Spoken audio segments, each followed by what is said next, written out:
Existem dois erros que você não pode cometer ao sedar um paciente com cardiomiopatia hipertrófica, tão comum em felinos. Então, se o gatinho que chegou para você para ser sedado e tem cardiomiopatia hipertrófica ou mesmo a suspeita de ter essa doença, fica ligado nos dois principais erros que você não pode cometer. Você sabe quais são eles?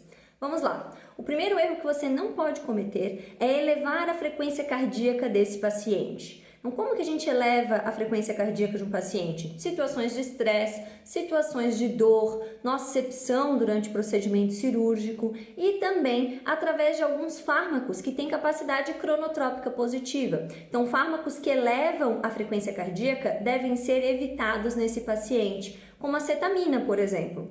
Por que a gente tem que evitar que essa frequência cardíaca ela esteja elevada? Lembra, a cardiomiopatia hipertrófica ela ocorre através da hipertrofia das paredes do ventrículo. E essa condição acaba acarretando uma situação de disfunção diastólica, ou seja, o coração está tão hipertrofiado que ele não consegue relaxar de modo adequado para se preencher de sangue e a partir disso gerar o volume sistólico no momento da sístole. Então, se o meu coração ele já não consegue relaxar direito e se preencher adequadamente na diástole por causa da hipertrofia, ele ainda estiver batendo muito rápido, o tempo de diástole vai ser reduzido, piorando o meu débito cardíaco, reduzindo o volume sistólico. Então, em momento algum, você pode permitir que esse paciente com cardiomiopatia hipertrófica tenha uma elevação de frequência cardíaca.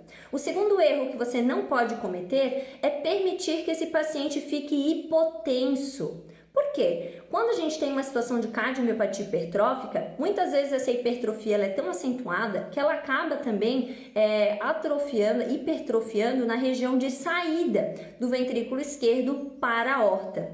E nessa obstrução, nessa situação obstrutiva, se a gente tem uma redução da pressão arterial, se a gente tem uma redução na pressão lá na aorta, a gente aumenta esse gradiente de pressão, aumentando a pressão dentro do ventrículo, com uma pressão reduzida lá na aorta, fazendo com que o sangue saia com muito mais velocidade, muito mais pressão, piorando essa situação obstrutiva, muitas vezes fazendo inclusive arrastamento ali dos folhetos, né, e piorando essa saída, fazendo uma obstrução ainda maior.